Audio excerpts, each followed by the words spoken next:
KURUSA TV යාඥාවේ මහිමෙන් දේව වචනය.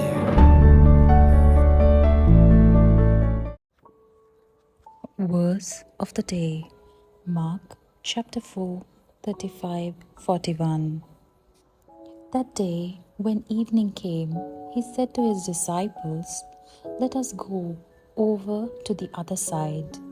Leaving the crowd behind, they took him along, just as he was in the boat. There were also other boats with him.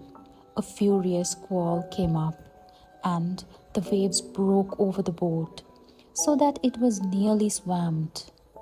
Jesus was in the stern, sleeping on a cushion. The disciples woke him and said to him, "Teacher, don't you care if we drown?" He got up, rebuked the wind, and said to the waves, "Quiet, be still." Then the wind died down, and it was completely calm.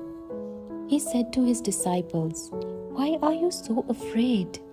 Do you still have no faith?"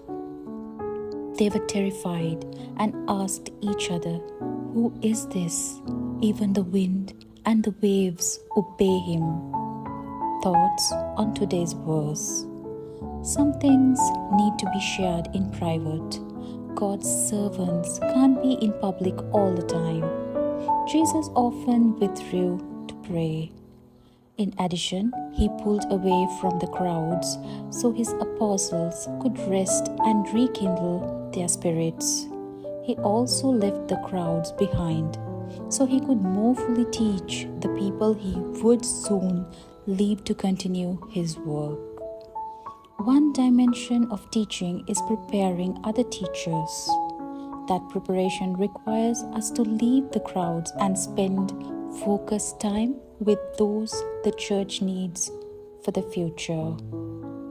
While we may want simply to dismiss this practice as a cultural phenomenon, we should take notice that John the Baptist, Jesus, Barnabas, and Paul all used this same basic method of teaching and training.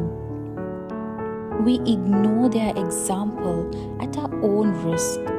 Even if we are not skilled public teachers, we all have people whom we influence, friends and family, whom we can teach and train by our words and by our character in our private times with them. Prayer. Father in heaven, use my life and my words to prepare others to know your Son and share your truth. In Jesus' name, I pray. Amen. KURUSA TV අපව subscribe කරන්න. දේව මහන්සියගේ වචනය තව තවත් ඉදිරියට ගෙන යන්නට ඔබ අප හා එක්වන්න. ස්තුතියි. ජේසු පිහිටයි.